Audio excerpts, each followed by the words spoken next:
Level 1. The Shestyorka. You are the 6. That is what they call you, not your name, not your face. The 6.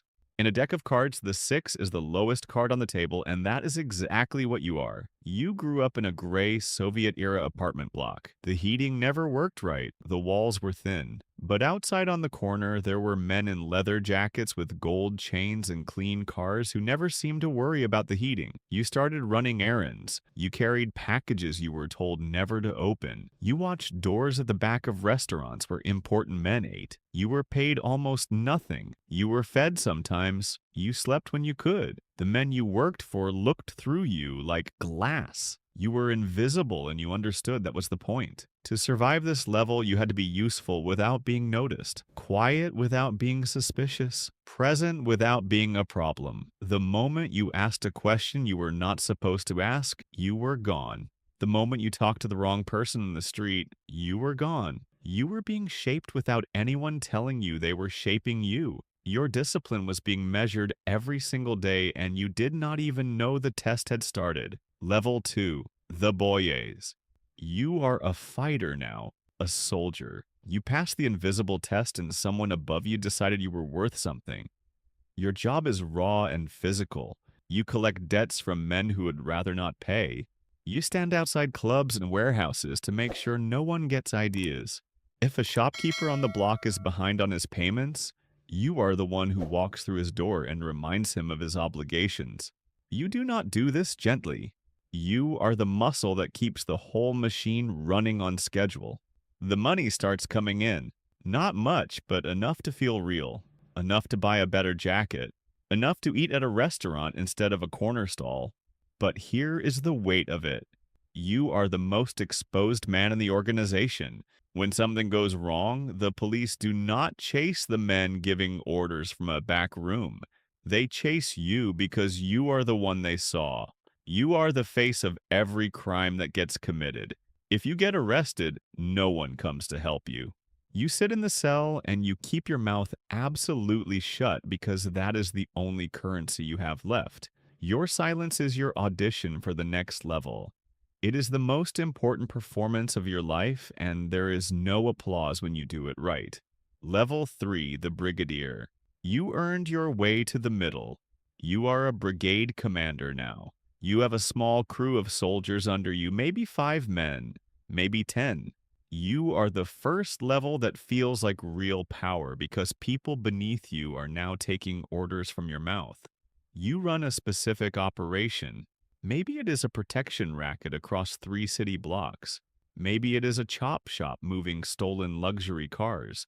Maybe it is a loan shark operation where the interest rates are not negotiable and the consequences for non-payment are not theoretical. The money flowing through your hands is real money now. Serious money, but almost none of it belongs to you. You are a tax collector who also gets taxed. Your soldiers kick up to you, and you kick up to the man above you every single week without fail. The envelope is always full. It is always on time. If it is not, the explanation you give had better be extraordinary, because there is no such thing as a partial payment in this world. There is either the full amount or there is a problem, and you do not want to be the source of a problem. You are managing people for the first time, and you are learning that people are the most complicated thing you will ever have to manage. Level 4, the Autoritet. You are an authority now. That is what the word means, and that is what you have become. You have been earning for years. You survived things that would have broken most men. Maybe you did time in a Russian prison, which is not a thing a person does lightly. You came out and you did not cooperate with anyone who asked you to cooperate. You came out and you went straight back to work. That bought you something no amount of money can purchase directly. It bought you a reputation. In this world, a reputation is the foundation everything else is built on. You now sit between the street soldiers and the true leadership. You are not yet inside the innermost circle, but you are standing at its door. Captains consult you. Disputes get brought to you for judgment. Younger men study how you move, how you talk, how you handle pressure. You are a living example of what this life looks like when you survive it long enough. But this level carries a specific danger that the lower levels did not. The men above you are watching you for ambition. They want soldiers who are capable but not hungry for the throne. You have to be strong enough to be useful and contained enough to be trusted. It is a precise calibration that never stops requiring adjustment. Level 5. The Pologensi. You are a thief in law. Vor Vizakone. This is not a promotion that comes from a boss deciding you are ready. This is something older and stranger than that. You are voted into existence by other Vori. Men who have already been crowned sit in a gathering and they speak your name and they say you are worthy. This tradition goes back to the gulags, to prison camps, to a code that was written in suffering and enforced in blood. When you are made a Vor, you accept a set of laws that govern your entire existence. You do not cooperate with the state under any circumstances. You do not hold a legitimate job. You do not serve in the military. You belong entirely and permanently to the criminal world. There is a ceremony. There are tattoos that mark your body with a language only those inside the life can fully read. The stars on your knees mean you kneel to no one. The crosses on your chest are a cathedral that you built through crime. You are now untouchable in a way that has nothing to do with protection from violence and everything to do with status. No one can move against you without triggering consequences from every other crowned Vor in the network. You are inside the oldest fraternity in Russian criminal history, and the membership cost was your entire previous life. Level 6. The Obshak Keeper. Most men in this life think about power in terms of violence. Who hits harder? Who gives the orders? You think about power differently now because you have been trusted with the Obshak, the communal fund, the war chest. Every brigade, every operation, every racket in the organization feeds money into this pool, and you are the man who holds it. You pay the lawyers when soldiers get arrested.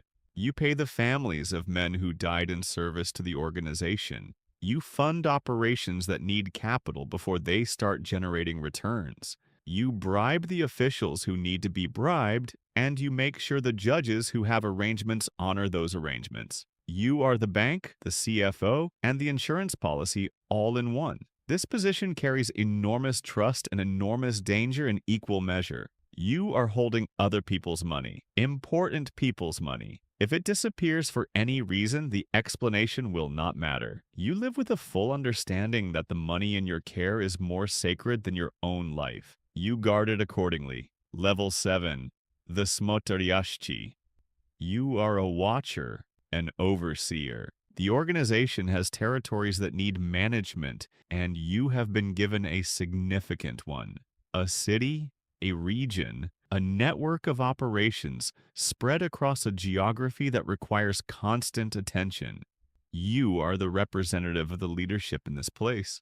Every criminal enterprise operating in your territory answers to you. The local gangs, the independent operators, the businessmen who use criminal services, they all exist inside your jurisdiction, and they all pay accordingly.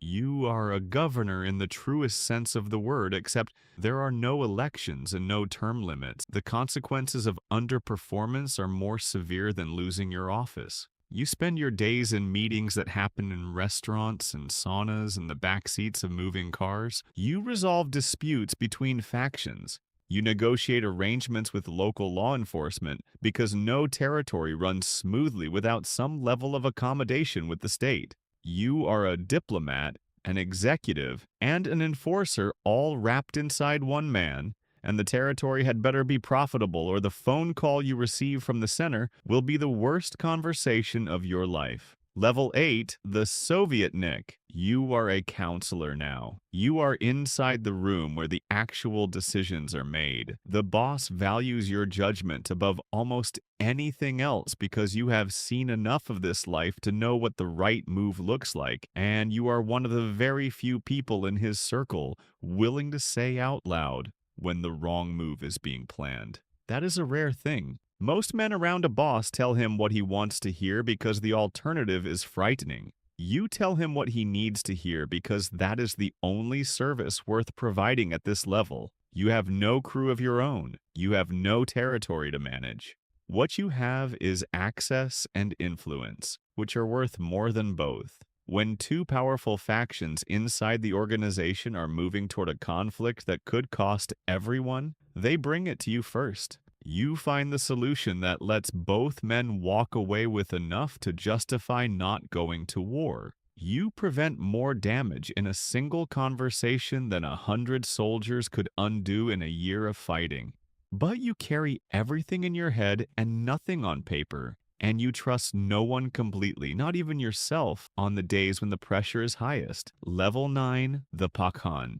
You are the father. You made it through every layer, survived every test, outlasted rivals who were smarter in some ways and more ruthless in others, and now you sit at the top of the organization. You are a ghost. You have not touched a crime directly in years. You have not been present at an act of violence since you were a young man. Between you and anything that could be called evidence, there are so many layers of insulation that prosecutors who have dedicated their careers to your destruction spend years trying to find the thread that connects you and usually fail. You whisper something to your most trusted man, and 3 weeks later, the thing you needed done is done, and no one can trace the whisper back to your lips. You own legitimate businesses, properties, investments across multiple countries.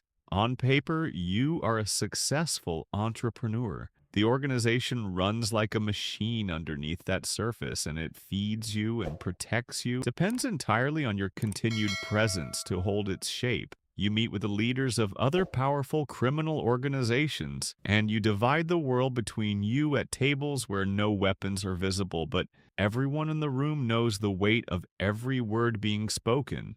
You have everything that the boy watching men on the street corner ever dreamed of having, and you have not slept a full night in longer than you can remember. Your best friend is potentially your biggest threat. The state has a file on you that is thicker than most novels. There is no version of this story where you retire to a house on the coast and grow old in peace. You will sit on this throne until the throne disappears beneath you. That was always the arrangement. You just did not read the fine print when you were young enough to have chosen differently.